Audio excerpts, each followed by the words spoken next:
Okay, so hi 201s. This is Kelly Alabozic. I know you had a snow day on Monday and you missed your orientation day. So this is going to be a voiceover, the best I can to describe all the things you need to know um, for your 201 course. So I'm going to screen share. That's the first thing I'm going to do. And we're going to go over the syllabus first. So I'm just sharing my screen. So you should be able to see the syllabus now. This is our 201 syllabus, and we're going to go over kind of the important parts of this. So here we go from top to bottom. You have classes on Mondays, 8 to 10:30, and then you have classes on Fridays, 8 to 11:30. You do have 12 clinical hours per week and 1 hour of that data. Data collection is on Mondays, and that data is either from 12:30 to 1:30 if you are day shift clinical, or the data will be 4:30 to 5:30 if you are evening shift clinical. And then you have your 2 6-hour clinical days, which are on Tuesdays and Wednesdays. And we just talked about those times, 7 to 1 or 3 to 9. Okay. You have simulation days on Thursdays. And those are more specific on your course calendar, which we'll get to in a little bit. And we're gonna just kind of scroll down here. You kind of know your prereqs. This is how you got here. So I don't think we have to spend too much time on that. It talks a little bit about end of program student learning outcomes, also known as EPSLOs. We have to provide these as part of our nursing program to make sure that we hit all of these end of program student learning outcomes for your learning. So we don't have to spend too much time on that either. These are just your learning outcomes. Again, all of these outcomes hit these EPSLOs that I just talked about. Again, just kind of something to kind of read on your own, not really too important right now. These are your texts. So text required. And then what's bolded is really what's new for you guys in 201. So you have your ACLE, that's your nursing diagnosis handbook. So you're pretty pros on that by now. So what's new is your psych book. So that's Boyd. That's extremely recommended. And this is going to be very, very important, especially when you make your way into nursing 202. So make sure to get a hold of Boyd. You have your lab tests or diagnostic procedures. That's Corbett. You have your Davis Drug Guide, very, very helpful and clinical for your meds. Karch is your farm book. Lewis is your big med surge book. That's your Bible. And then Evolve package, just make sure to get your HESI course. And make sure that you get a payment plan, especially when you're dealing if you're dealing with our bookstore.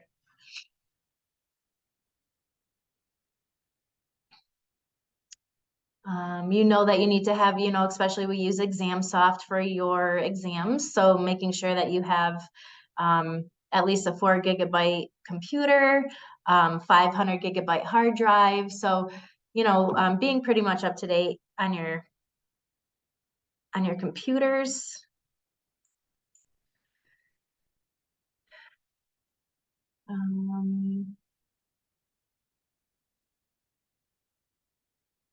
So through the semester, you're going to have 5 exams. Math questions, you're not going to get a separate math exam. So typically for each exam, you have 4 exams and then 1 final. So that's a total of 5.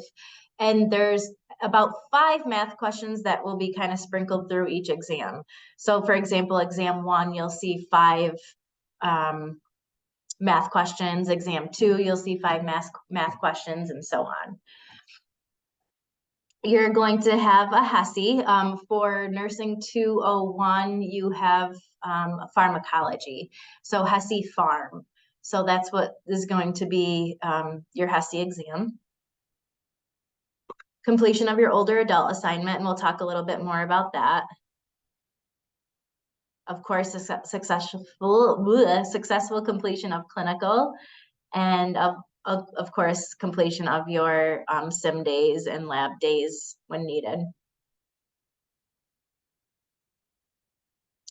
We'll talk a little bit more, like I said, about the older adult assignment. And here's your grading. So you need to pass this course, you'll need a cumulative grade of 75 or above, okay? 4 regular exams, all 68%. Total together will be 68% worth. Completion of your HESI farm, which is 3% of your grade. Your older adult assignment is 4% of your grade, and your final exam is 25%.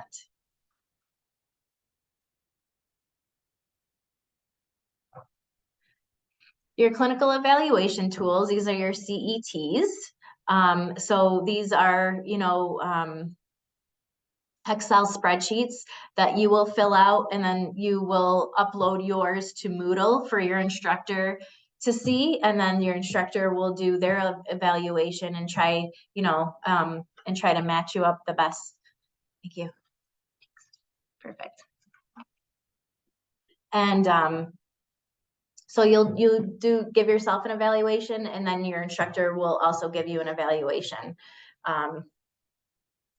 on those Excel spreadsheets.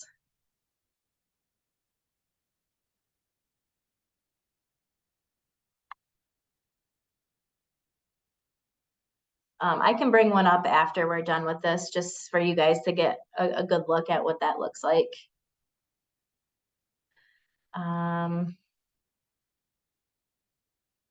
And then this should pretty much, your course content, this should really match your calendar. We'll go over your calendar also. So your topics should match the readings. So topics are in one column, readings are in the other. And we tried to really be pretty specific with the readings and what matches what for each topic. And then of course, the first column is what weeks these topics are in.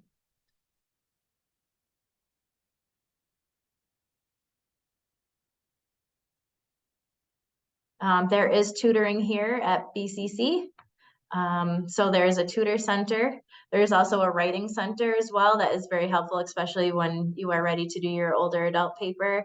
They can be very helpful in your APA formatting and just formatting your paper as a whole. This is just the plagiarism topic here, just meaning to make sure your work is your own. And these are the course faculty for 201. And they're, how to get a hold of them via email. Pretty much email is the best way. These phone numbers are really their office numbers, office phone numbers. And that's really the syllabus. And really the parts that I really got into are the most important parts that you need to know. So let me just stop sharing with this one. And then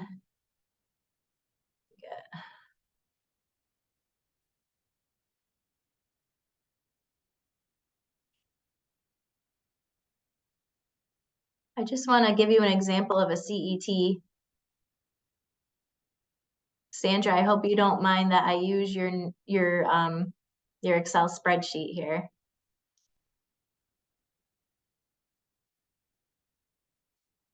Let me share my screen. Okay, so you should be seeing what a CET looks like. I know if, for the bridge students, maybe you have gotten this already in your bridge course in January. But again, your name just goes at the top and your clinical date. And then these boxes here, as I go down, you will give yourself, the proper grade dependent on, let me go over.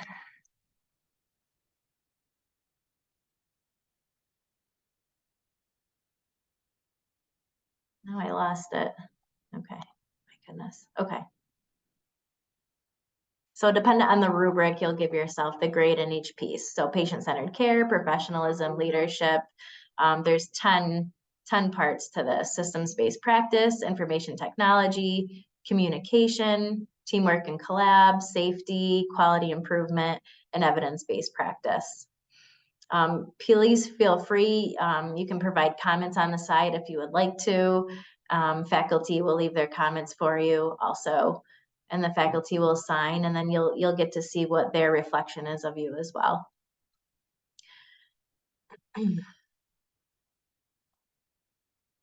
So I'm going to get out of the CET now.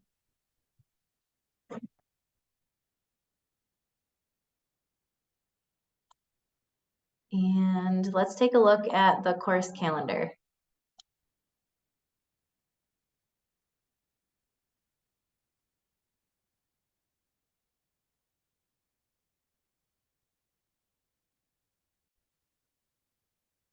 Okay. So here we are, we're starting in January. Classes began yesterday, the 23rd, and that was our snow day. So we did miss orientation. Hopefully this voiceover Zoom will be helpful to you. I know it's pretty hard not to be in person, as you know, the questions that you wanted to ask, you just may not get to do that. But you can always email each one of us, either, you know, myself, Professor Brohl, or Professor Albano, and we'll get back to you and get you up to date on what your question was. You had your class today on the 24th. That was your older adult class. And your clinical unit orientation will start tomorrow. You'll also have class on Friday, continuation of older adult. All these topics have initials next to them, so you know who's teaching what, especially if maybe you're absent that day, you're gonna be late, or maybe you have to leave early, just to give you, you know, who you need to communicate to. It can be easier that way. So next week we continue. You have respiratory next week, and that brings us right into February already. On the 1st, you have an IV push medication day. So once you pass that day and you complete that skill, you're able to do IV push medications with your instructor at clinical. So that will be really fun for you guys, and a great skill to have. So that's 9 to 12.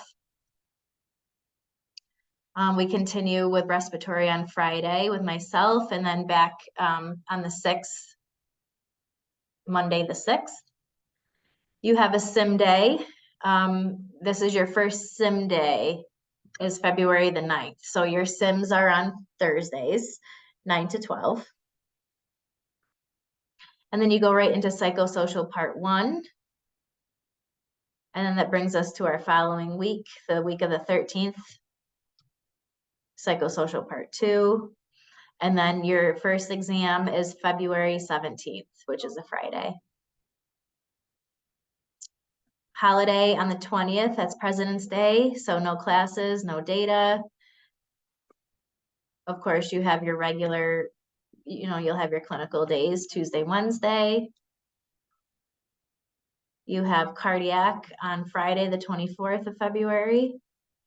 And then you have an exam 1 review right after class. So you'll be able to make sure to bring your computers with you that day so you can review your exam on ExamSoft. That'll be 11:30 to 12:30. Continuation of cardiac the following week. And that kind of brings us right into the first week of March. That there is a mid kind of clinical makeup area. So if students have missed clinical already, there's a makeup day. More cardiac on Friday, cardiac on Monday.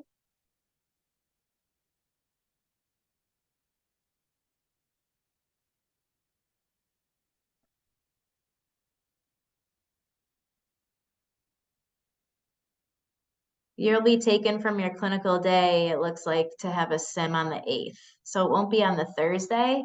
We'll be using a clinical day instead on that Wednesday, the 8th of March. Next, we have musculoskeletal for March 10th. And then right after that, you have all spring break.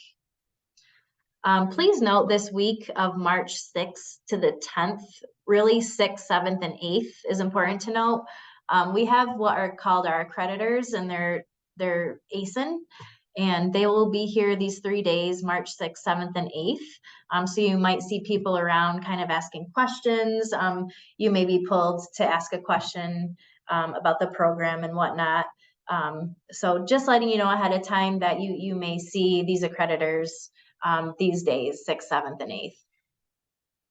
And like I said, the following week, the 13th through the 17th, that's spring break. Woohoo! And then your classes resume on March 20th, bringing you right into GI Part 1. And please note that GI Part 1 is not on your exam number 2, okay? This Friday, the 24th of March, is exam 2. And then you go into GI Parts 2 and 3 on March 27th. On Thursday, the 30th, you have an NG tube insertion day. So it's a new skill you'll learn, and that will be 9 a.m. to 12 p.m. Continuation of GI Part 3 on that Friday, and then you'll have your exam 2 review right after class, 11:30 to 12:30. And we're getting right into April already. This is Priority Reg Day, so that's April 3rd. So there's no classes, no data. And then you have a sim on April 6th, 9 a.m. to 12 p.m. We go right into care of the surgical patient on Friday, April 7th. And also please note it's highlighted this day that your older adult assignment needs to be submitted in Moodle. So that's the due date for your older adult.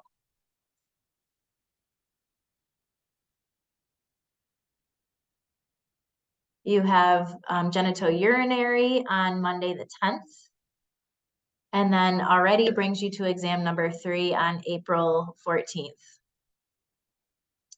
The following Monday is a holiday, Patriots Day.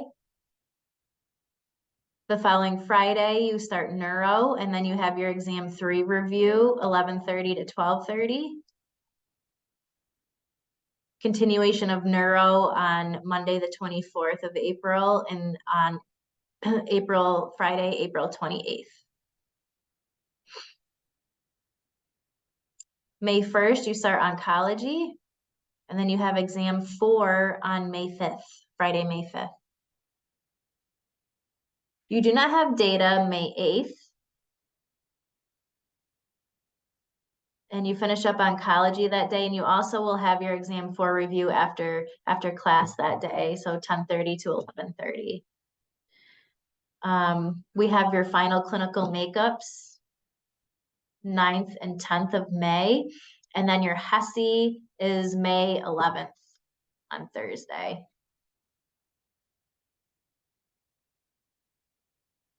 I think some of the times, if you do not see the times, like for HESI final exam, they're just to be announced. We may not have a room location yet or a time availability, but you will get updates along the way of the semester for that, just so you can plan ahead of time. And your final exam is a Monday, May 15th. And then you'll be going into Nursing 202. So how quick did that go by, huh? So that is your calendar for the semester. And I'm going to stop sharing that. The next thing I want to go over with you is kind of just Moodle itself. I think you're pretty familiar with Moodle for the most part, but let's just take a look at it.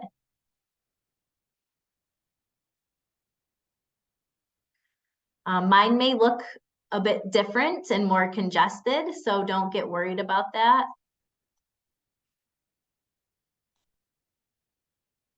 I have a lot of things that may look hidden from your point of view. But here we are. So here's your Moodle at the top. It'll say 2023, Nursing 203. There's 203, Nursing 201.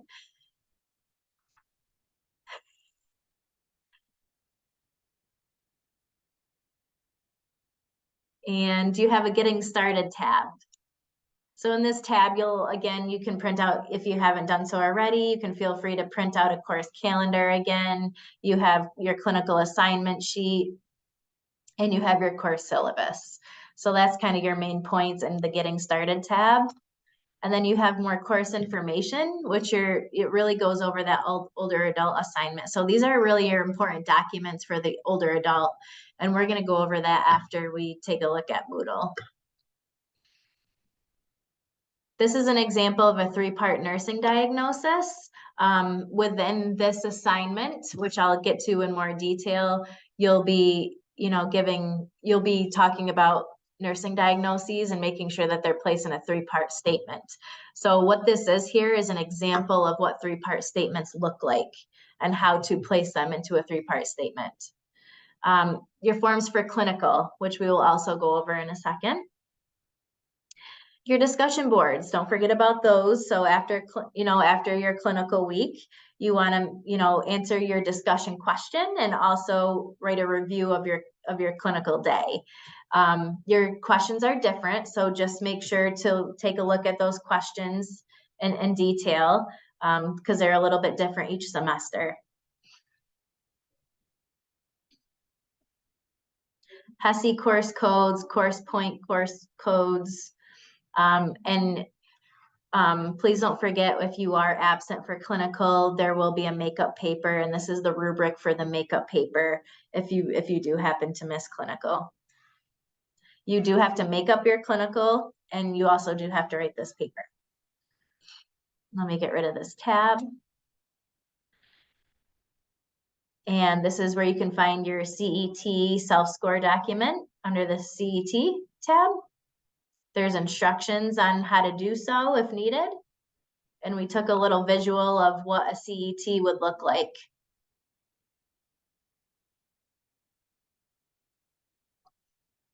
I'll get rid of that tab. SIM. So I think Kim has put some things in here for you guys for SIM, kind of knowing your roles, evidence-based articles on simulation nursing, concept map sheets, SIM lab evaluation rubrics.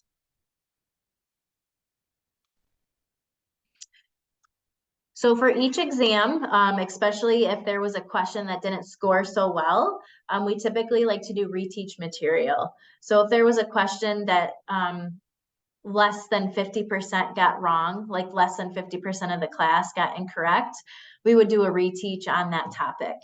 And they will be placed in either exam 1, 2, 3, or 4, depending on what question was with what exam. Okay, very helpful for students. Students really, really like this tab. And we try to stay up to date as much as we can on the reteach material. We're going to do a little bit better job this semester. If there is no need for any reteach for that exam, we'll just make sure to put a note in there that there was no reteach so you don't think you're missing something. And then we start just with your weeks 1 through all the way to week 15. So this is where you'll find your content, right? So week 1, here's your older adult content just for examples.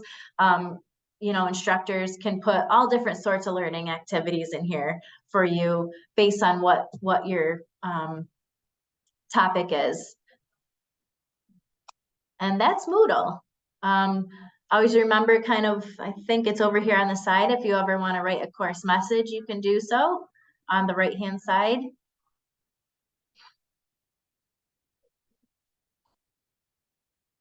And next I want to do, let's take a look at,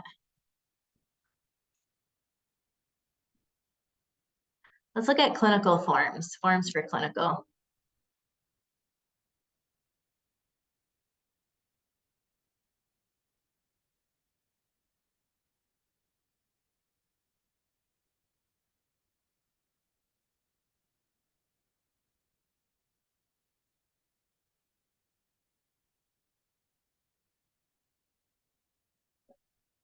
So let's take a look at the data guide. And I just want to make sure that I'm sharing the correct screen here. Okay. So this is what your data guide will look like. This first page, of course, you're going to write your name, your instructor, the date and the unit you're on, and your client's initials. We never write their full name just for HIPAA consideration, date of birth, their gender, admission date, diagnosis, do they have any allergies, past, health history, past medical history. history of present illness. Do they have any surgeries in the past, or are they in for a current surgical procedure? And this is kind of more of their, their marital status, their occupation, what their roles are, language, ethnic, cultural backgrounds, smoking history, ETOH, substance abuse, are they suicide risk? Keep in mind too, don't feel that you need to fill out every part of this if it doesn't pertain. Of course, if it pertains to your patient, yes, please fill that out. But there may be things in here that may not pertain to your patient, and that's totally okay. Next page, you'd have your evidence-based research. So this is based on your client's diagnosis. Okay, so for example, they're in for congestive heart failure, CHF. So you're gonna write your client's diagnosis. And this is really based on evidence-based research in general. So in general, what is CHF about? Okay, so the defining characteristics. What's the med surgical plan for this, for CHF? Medical surgical treatments for CHF. Diagnostic tests for CHF. Nursing interventions, what are complications of CHF, and what are critical life-threatening portions of CHF. And of course, you would cite where you got your information from. And I know a lot of students like to use Lewis. So that's in general, just CHF in general. But when we get to page 3 here, this is your concept map. And your concept map's a little bit different, and some students get a little bit confused, but this is based on your patient. Okay, so yes, we're still talking about maybe signs and symptoms of CHF, potential complications, but what is that to your patient? Okay, so this is very patient specific because every patient's different. We could have 5 patients lined up with CHF and they could all present differently. So this is based on your patient, okay? Next is information on any discharge planning, patient-centered care information, psychological integrity, like their developmental phase. And then we go into systems, which is really important. So it goes through, ears, eyes, nose, throat, neuro's next. So it's very, very detailed. And you should always be doing a detailed assessment on your patient. Cardiovascular is next. All their vital signs. Do they have a pacemaker? How are their pulses? How's their cap refill? How's their skin color? Do they have any edema? Lab values, based especially for cardiac. And we go right into respiratory, again, very detailed. Are they on oxygen? Are they HOMO2 dependent on oxygen? What's their liter flow? More lab data. How are their breath sounds? Do they have a cough? Do they have a chest tube? Do they have an x-ray and is it abnormal? Any other diagnostic tests for respiratory? Then we go right into a detailed GI assessment. Height, weight, what's their diet? Do they have any restrictions? Are they aspiration risk? Do they need thickened liquids? Are they on tube feeds? Nausea, vomiting, diarrhea, how's their abdomen? Is it soft, distended, firm, tender? Do they have bowel sounds? What do they sound like? When was their last BM? Really, really, really important.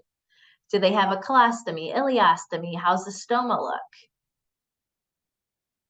Are they on a bowel regimen? And any diagnostic test specific for GI? Do they get blood glucose?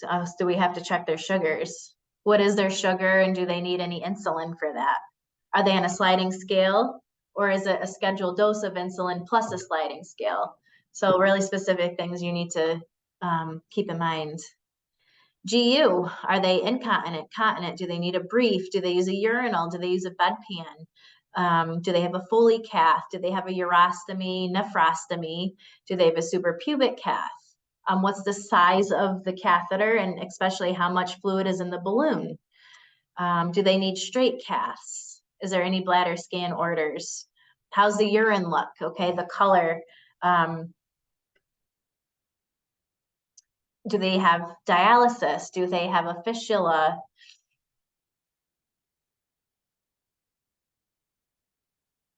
and abnormal, normal lab values and anything abnormal for especially dealing with GU.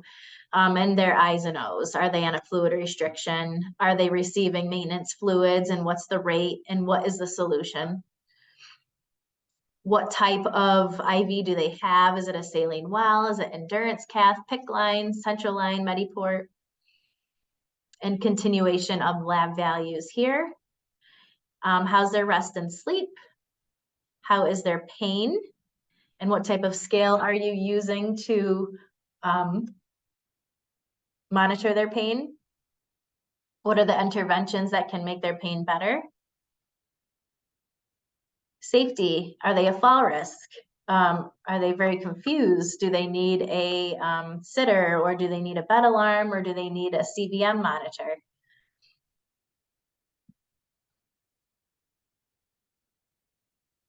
Any precautions? Continuation of lab values. Musculoskeletal, how's their range of motion? Are they able to walk and ambulate? Are they a full 2 assist? Are they a mechanical lift? So all these different things. And again, fall risk reduction measures. So are they wearing non-skid slippers? Do they have their yellow wristband on? Do they have the falling star sign outside their room? Do they have the bed alarm on? Do we keep a little small light in the room for them? Is their bed in the lowest position? And here's your fall risk assessment score.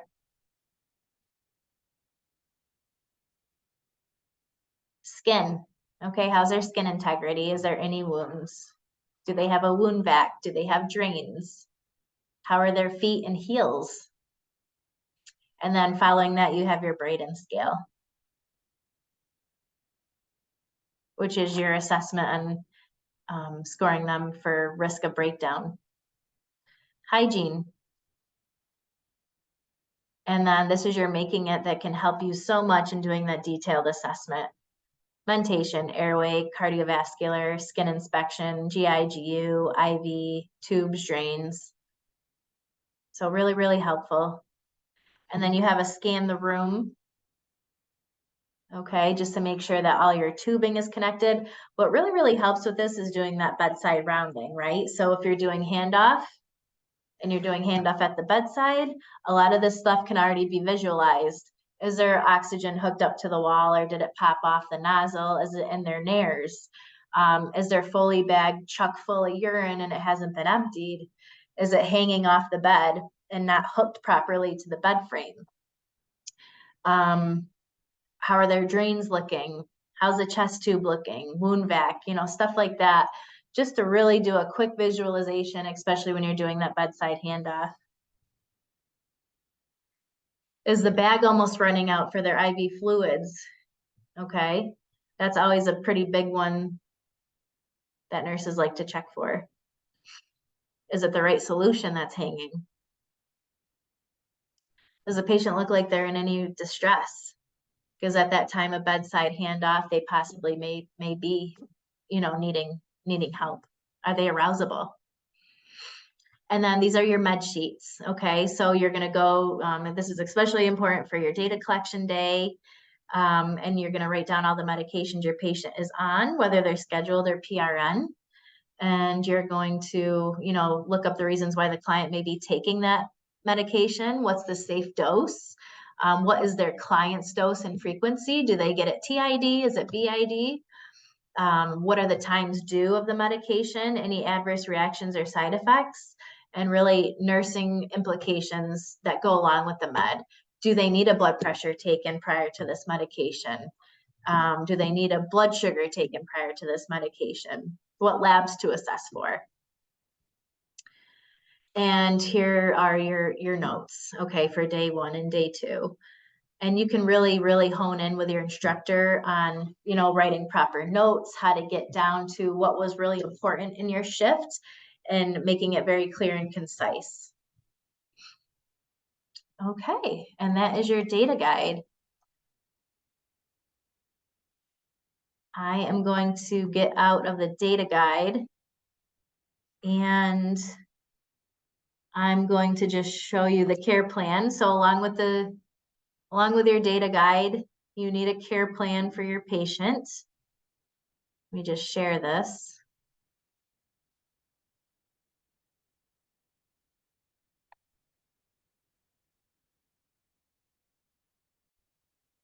Okay. So again, student's name, date, always make sure to put that so we know who you are, the medical surgical diagnosis of the patient. So you're going to pick your nursing diagnosis for this patient related to. All right. So the definition of the nursing diagnosis, defining characteristics and risk factors and related factors. Here's your subjective and objective data. You need at least 2 interventions and a rationale to match each intervention. And please, please always remember to put your outcome, okay, what you want your outcome to be. So always don't forget that here at the top, and you need to put the time frame. So for example, if you're an evening shift, so between the hours of 3 p.m. and 9 p.m., the patient will be free of pain or have decreased pain, just for an example. And then you're going to have your 2 interventions to help with that and what the rationale is for each, and of course the reference. And then you're going to do outcome number 2, same thing, time frame with your outcome, 2 interventions with 2 matching rationales. Did your outcomes meet or did they not, and why? What changes would you make, especially if they probably did not meet or they were partially met? And that is the data guide, and I'm going to get rid of that. Let me go back, make sure we got everything. Okay, so we talked about the CETs. We talked about doing the discussion boards for clinical at the end of your clinical week. And always note that this semester, your discussion questions are a little bit different, so keep that in mind. Of course, once you hit all of your discussion questions, then you can just reflect after that, okay? You don't have to do a discussion and a reflection. So once you hit all of those discussion questions, you can just do a reflection from there on out. That's towards the end of the clinical semester. So we did syllabus, we did the calendar, we did clinical paperwork, we talked about the discussion board, we went over Moodle. So just really the next thing I want to do with you guys, which would be the last, is going over the older adult. And I will share that in a second. I think that should be under, there we go. So remember going through Moodle to get to the older adult information. You're going to want to go under the tab course information, and then you're going to find the folder older adult assignment documents. So you're going to click on that. You're going to find a grading rubric, and I'm going to go over that with you. And then I'll go over with you a few other sheets.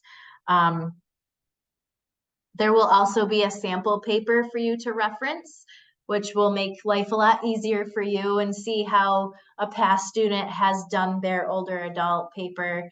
And then you can kind of go from there to make it a little bit easier on you. So let's take a look at the rubric. I like to go over the rubric because if you stay right on top of what is needed in this rubric, you will be fine with grades. So here we are. So here's your rubric for the older adult, and we're going to go over the above average column because you're all going to get above average. So we're going to go over this, but so the older adult project. So what you're going to do is you're picking an older adult, 65 and above is considered older adult. And this is out in the community. So we want you to find an older adult that you can interview and do assessments on out in the community to be able to do this paper. We're still offering, due to COVID constraints and in a time of a pandemic, you are free to use Zoom if need be. We do really want you to get in person because it's hard to do an assessment on someone over Zoom. If need be, Zoom is okay. It is accepted due to the pandemic. But really, if you can, it would really be beneficial to try to get someone in person. If really all you have is a family member, it's okay. We do really want you to try to reach out to someone out in the community to make it a little bit different for you. But if you really don't have access to anyone else and you have an older adult family member, you can do that as well. So going over this rubric, we're going to go to the above average column. So there's a worksheet that I will show you that you will fill out, and it's pretty much an interview worksheet that when you meet with your older adults, you want to make sure that all the items on this worksheet are completed. So it's an assessment worksheet is complete. Every section is addressed and the review of systems is complete.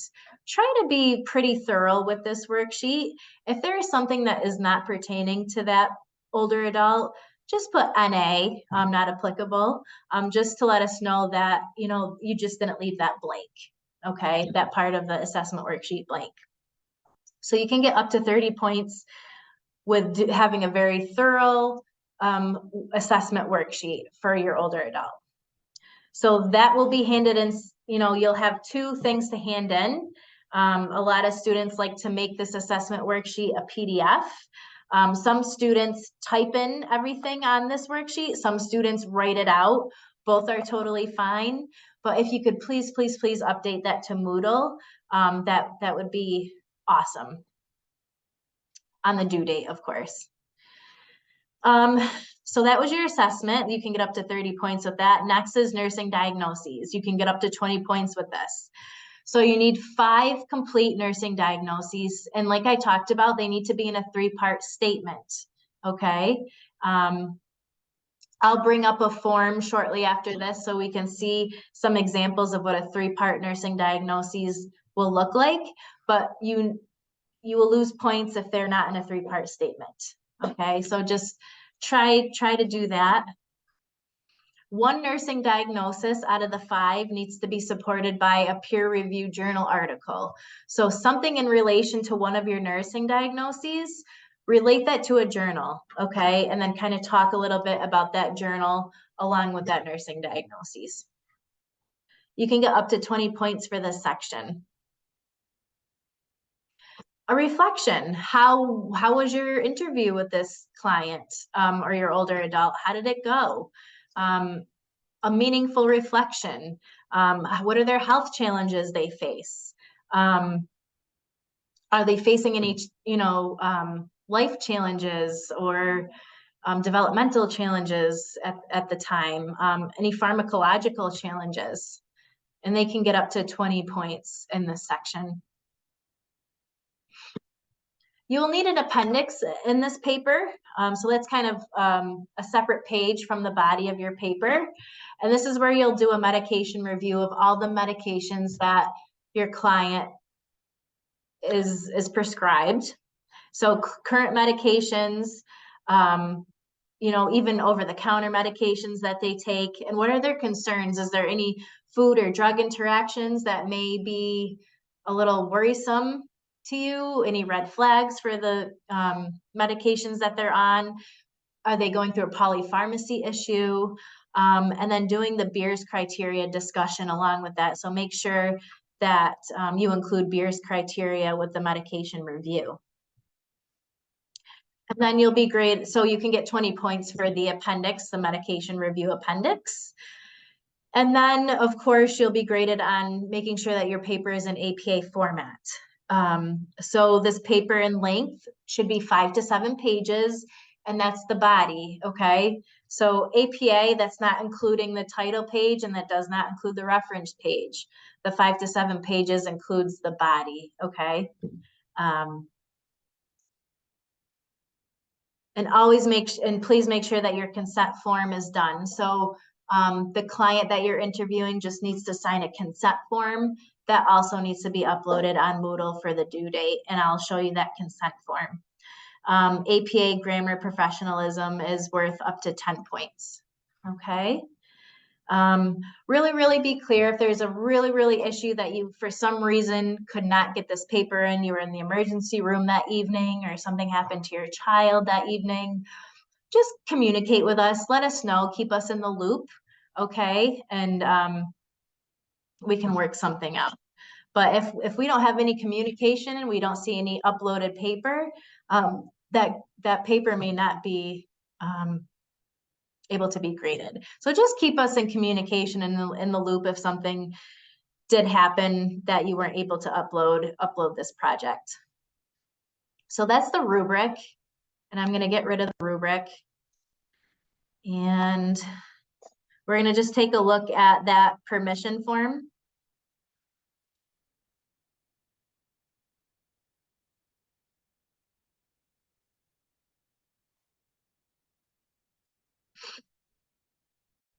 Okay, so it's very quick. This will be the client, have on the state of blank agreed to allow Kelly Alabozic, a Berkshire Community College nursing student, to interview me. They'll provide their telephone number.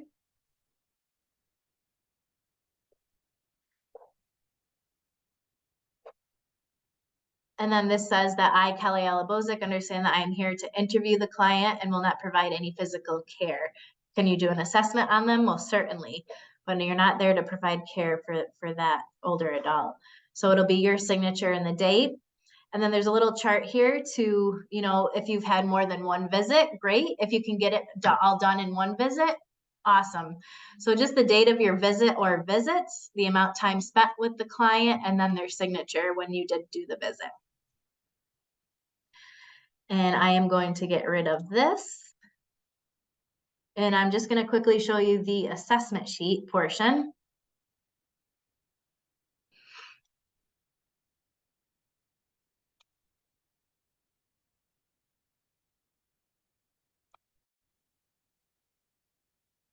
Okay.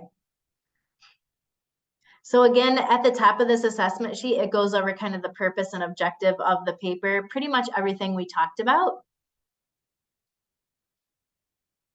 And this is really all that we talked about already. And here's all the information that you should be filling out in your interview process, okay? So it's very easy to follow. Again, if it doesn't pertain to this client, just put non-applicable or NA. But it goes over everything to religion, social, cultural aspects, of course, head-to-toe assessment, and that needs to be uploaded as well. So you're uploading your permission form to Moodle on the due date.